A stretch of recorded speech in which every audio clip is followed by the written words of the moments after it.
Hi, uh, this is maybe the name doesn't matter right now. I'm documenting a new journey, one that is long overdue. I work in finance and audit, so I understood numbers and reports. But when it comes to real estate, not the accounting or tax side, but the actual boots on the ground, street smart understanding, for that level, I'm a total beginner. I always wanted to learn this. You see this word come across your life all the time, but I hardly understand what's happening behind that. Okay, I understand that somebody is selling one property or somebody is buying a house. That kind of level of understanding I have, but what's really happening? How this whole thing works, and what's the ecosystem? I never understood that, but I never put an effort to understand that. So I always wanted to learn. So to understand how real estate really works, how deals happen, how people think, what mistakes to avoid, or what makes a great property, what what is just noise, and what is the fuss to avoid it. Um, so this is my kind of attempt to understand those things. Not on the surface level. I want to understand it and on a deeper level. Maybe within 6 months or 1 year, I want to have an expert level knowledge, not the actual work part. At least have some knowledge. So this is my first step. If not now, when? So I'll be learning a little every week, breaking things into small pieces. I'll collect insights from people I know. I have some contacts with the real estate people, not for the uh, real estate part. Maybe to buy stamp paper, and I go there often. So I have some personal connections. So from them, some officers, and obviously books and internet. And I'll read, research, and study. It's a very simple process. I not complicate it. If you don't know, find it from the person who knows about it. But here's the thing. Then how I'm planning to record this is like I learned something, and I'll make some honest report about it. Like no jargons, very simple, straightforward. Something that I even can understand, or I even can go back and refer. So I'll understand something, make the report, and make a small short single podcast type thing that you can understand. And now the disclaimer: I'm a total beginner. There will be so much stupid things are going to happen. There will be mistakes, there will be dumb questions, but I believe that's exactly what this could be useful for. For others like me who are curious about this thing. So you hear this a lot, but what is it actually? What is the ecosystem? That's the plan. So let's shoot up the first episode.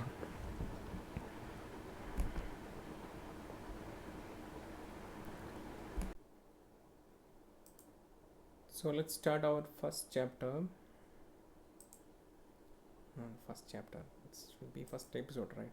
Yeah, let's start our first episode. So I'm gonna read about like who are the parties, the people involved in a property real estate from scratch. Like who are the parties? So the first one is the seller. Seller is like the current owner of the legal owner of the property. See, I have compiled some information. I'm just reading it to you, so I will also understand in the process. This current legal owner of the property, the responsibility is to present the clean and complete documents, agreement to terms, and transfer the title upon receiving the payment. Now the complexities occurs is it's a common issue. It's like inheritance issues, multiple siblings, etc.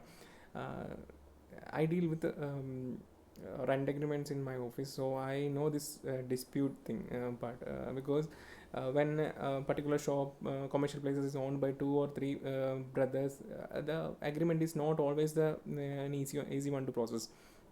So I have seen this, and fake sellers who try to sell without clear title. Now what's a clear title? Clear title, I search for it.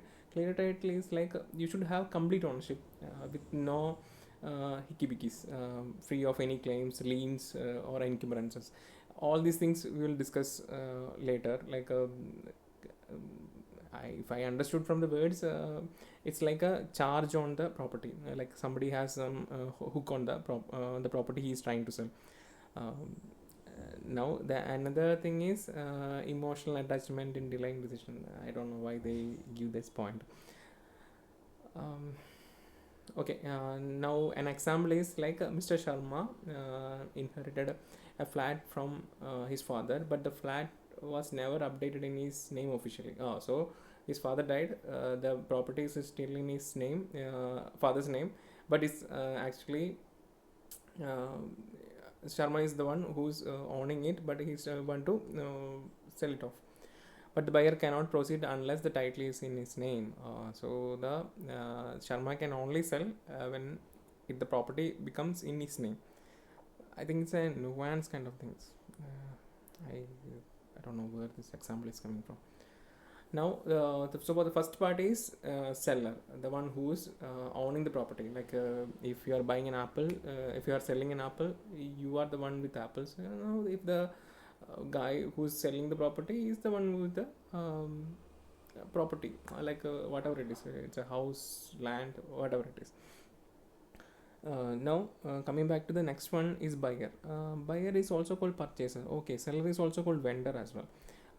So the buyer, it's what's the technical term, initiates the transaction, arrangements, loans, savings, initiate the transactions, arrange the payments, loans or savings, verified legal status, verifies legal status. Okay, he must be verifying the legal status of the property. Okay, obviously he's spending this much, he has the right to do so, and gets the property registered in their name. Okay, so the buyer, obviously, if you are buying apples, you should put it in your cover, right? Yeah. And complexities. Complexities, what is first time buyers often don't understand hidden cost. Now that is a new word, hidden cost. Hidden cost, what is hidden cost? Hidden cost are registration, stamp duty, advance maintenance. Advance maintenance, I think if you are living in apartments, the maintenance is monthly thing we are paying. Maybe advance maintenance would be something that we have to pay in advance regarding regards to maintenance. So there is, I do have no idea about it. Okay, let's find it out on later days. Anyway, we will be exploring about buyer and everyone in detail. Emotional decisions made without due diligence. Due diligence is a word I heard a lot because it's a very term that is so familiar with the commerce. Emotional decision made without due diligence, so that must be referring the buyer is just simply trying to buy without making a proper inquiry, like overpaying in hot market without comparing rates. Okay, now the example for the buyer is Anjali is excited and agrees verbally to the price. Sorry. Later she realizes there is 3 lakh pending maintenance and no OC. Now what is this OC? OC is occupancy certificate. She didn't check she didn't check beforehand. So she agreed a price. Later she realized there is 3 lakh pending maintenance. So the owner must not be must have put it on pending, or he must have not paid, so that becomes due. So that must be the 3 lakh pending maintenance. OC, no, OC means occupancy certificates. So it's not a new property. Occupancy certificate means the property's occupancy certificate means it must be certificate, so it must be issued from the government side or local authority side. So they don't have occupancy certificate. So let's read it again. Anjali is excited and agrees verbally to the price. So she agreed to a price to somebody. So occupancy certificate is not there. So it must be a new property. Later she realizes there is a 3 lakh pending maintenance. So 3 lakh also has to be paid, plus occupancy certificate also has to be collected. She didn't check beforehand. So I think she must be in trouble right now.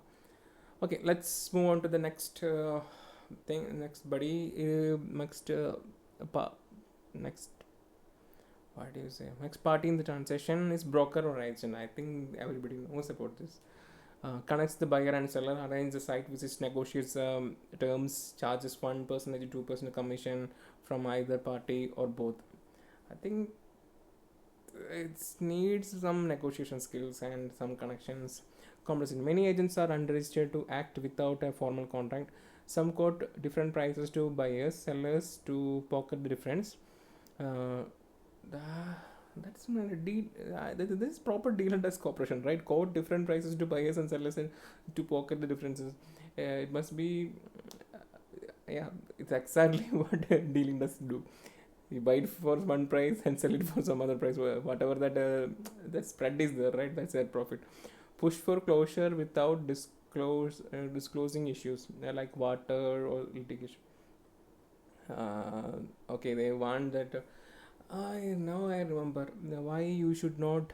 There must be, I think the book was Freakonomics. I read back in time. If I remember correctly, there was one article, why you should not trust your real estate agent. Something was there because they were more interested in selling the property than not selling the property. It was a really nice article. That's a good memory.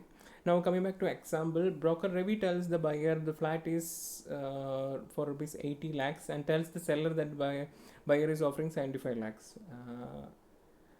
So buyer, oh, okay, Ravi is really naughty fellow. Ravi buys the flat for 80 lakhs. Ravi tells the buyer the flat is for 80. Okay, Ravi tells the buyer, okay, it's for 80 lakhs, and tells this the buyer is offering 75 lakhs. And he keeps the difference of 5 lakh difference. But somewhere they will know, right? If I'm selling my property and he's the one who transferring the money, he has to transfer to me, right? Now that part I did not understand. So how he is going to profit the 5 lakh? Either Ravi has to buy the property in his name and sell it back to Ravi. No. Ravi has to buy the property from the seller for 75 lakhs, then has to resell it for 80 lakhs. But there is a catch, right? He has to pay all this stamp duty and registration. How he is going to maintain that? So Ravi must be not that naughty. He must be cunning. He must have did something that I did not understand. So that part is something we should learn. Maybe in time we will learn like how the Ravi makes that 5 lakh rupees. Always ask for agents RARA registration. Now this is a new thing. RARA registration. Okay, this sounds like I think I heard it. RARA registration must be an authority that has something to do with the real estate. Okay, coming back to the context, I live in Bangalore, so I learned. I'm planning to learn with whatever the information I have, and I have directly access. All the details will be based on the Bangalore. So I think it is based on RARA. I have seen this one, RARA registration, not RARA registration. RARA, I have seen this word. So so far 3 people have done. The seller or the vendor, the purchaser, or the buyer, then the agent. Now the coming back to the next one is builder developer. Oh, I always had a doubt. What's the difference between builder and developer? It's okay. It is written here as builder/developer. So they are the same thing or different? Okay, let's find it out. Responsible for construction, legal approval, issuing possessions, providing key documents like OC, CC, sale agreement. OC, occupancy certificate. What is CC? Sorry, CC, I have no idea. Sale agreement. Okay, that means sale agreement is normal, right? If you are selling something, there should be a sale agreement. Complicit. Delayed possession. Delayed possession means I have this one. I have heard one issue earlier where I used to live. I used to stay in rent places. There was one guy opposite to me. He paid to the one builder, and they never delivered. The Actually it was a big amount they paid to the builder, but they never delivered, something like that. I don't want to go into the details, but delayed possession must be something related to that. Missing OC, occupation certificate. Okay, something that happened just now to Anjali, I think. Or CC, make a resale or difficult. Poor construction quality, not as per brochure. So but who's checking if it's as per brochure or nothing? So that must be Rara's thing. Okay, that okay, it's starting to make sense. Example: Anjali buys from XYZ builder. She moves in later, learns that there is no occupancy certificate, making her stay technically illegal. Always verify project's RERA registration and check if the OC or CC is issued before final payment. OC or CC, occupancy certificate. What is CC? Completion certificate, or it must be something. Okay, let's check it out. Always verify the project's RARA registration. So always check project's RARA registration means there must be a website for RARA. So let's explore that next day. Did I went to RARA registration website is there must be notifications as well. So okay, that's where we may be able to know the latest circulars and all. That's interesting. Okay, next party to the transaction is banks or financial institutions. So, what's their role? Provide home loans, verifies property legality before disturbing, not disturbing, dispersing funds. Keeps the original sale deed until the loan is repaid. They provide loan, right? Complexities. They only check basic legality, not livability. No water, poor access. Okay. So title is only their concern. Whether you live there or not is not their problem. Okay. That's banks too. Loan rejections after months of process due to missing NOCs or layout approvals. Now NOC, no objection certificate. What is layout approvals? Layout approvals, I think in cities it must be in the residential layouts. Maybe in commercial layouts you cannot have. Maybe some areas you cannot have houses or factories, something like that. It must be that, but we have to learn. So I'm not sure about that. Bank might undervalue the property, leads to higher down payment. Okay, this happens. Bank approves the loans only for 50 lakhs for a 65 lakh property. Buyer has to arrange 15 lakhs plus registration fees. So registration fees is on the head of the buyer, whether it's loan or not. Okay, that's interesting. Now ask the banker to show you the valuation report and ask which approvals they verified. Okay, so when you are dealing with the banker, you have to ask them valuation report so that we can ask which approvals they verified. Which approvals they verified means I can also able to know which all approvals they did not verify. That's interesting. Legal advisor. So now next one is legal advisor. Legal advisor or advocate. Role: verifies the property title, ownership chain, encumbrance or loan mortgage, litigation, and drafts and review agreements. Complexities. Many buyers skip this step, relying only on banks. I thought we can rely on bank. Outdated title deeds, poor record keeping, seller may not disclose ongoing disputes. Okay, that's interesting. Example: advocate finds that property had a court injunction 2 years ago and the case is still open. No bank spotted it. Always do a title search for 30 years and verify encumbrance certificate. So we cannot trust the bank's legal part. That's interesting thing. I always had an understanding that bank till now I had an understanding that bank will check, then why we have to worry? So we have to worry and we have to verify on our own as well. Okay, now the next part is registrar or sub-registrar office. The role: the government office where the sale deed is registered, the property is legally transferred to the buyer's name.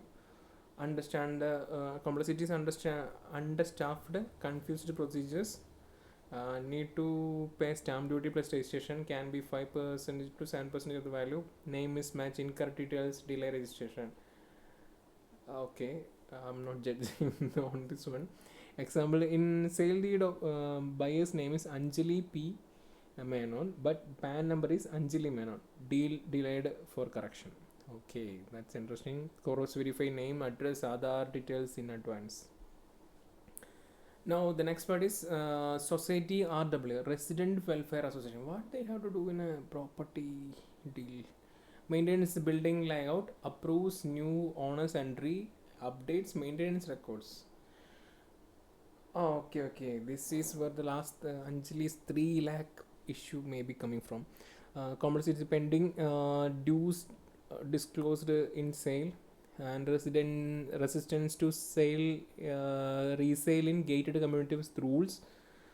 Okay, society NOC sometimes needed for registration.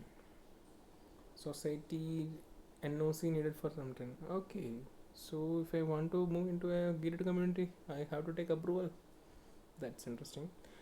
Example: Anjali buys the flat, moves in, but society asks for her to clear 85,000 unpaid dues by previous owner. That can happen. Tip: always ask for society NOC and dues letter before final payment. Okay, so where Anjali can get a hold of this transaction is before making her final payment, or when the verifying the document, she can ask like, okay, I want to see all you have paid all the payments. Show me the documents. Like something that I can ask, right? I'm bad at mimicking. Okay, before the final payment. Okay, that's interesting. Now let's go to bonus mentions. Bonus mentions means power of attorney holder. If the owner is abroad, a family member may act. Make sure PO is registered and notarized. Power of attorney I also have made. Power of attorney I made it without registration. So that was a special power of attorney. I think it was for a property they want to sell off. Valuation expert appointed by the banks to assess the value of the property. If undervalued, the buyer pays the difference. Chartered accountant or tax advisor, useful during the resale, understanding capital gains, TDS, GST for under GST for under construction property. GST for understanding properties. Okay, I'll have to check with this one. I have a grip on the capital gains and TDS part because I have done it for someone, but GST part I skipped it entirely. Now this is the first episode, so we come to know that there is who and all are there. Buyer is that the vendor, the purchaser, the vendor is the seller, purchaser is the buyer, then banks are there, broker are there, banks are there. Then what was the fifth element was builder and developer. Fourth was builder and developer, then the bank, then legal advisor, then last one is registration, registrar, then a residential welfare association. So 8 parties are at straight involved. I think there will be more parties, but this is enough for the basic understanding. So what is the outro idea? Buying a property isn't just signing a deal. It is navigating a small world of people, roles and risk. But now you know who's in the game, and in future videos that I am going to make, right, we'll deep dive into how to deal with this with each of them wisely. Okay, we'll do that. So that will cover up our first episode. I hope you enjoyed. That's 20 minutes.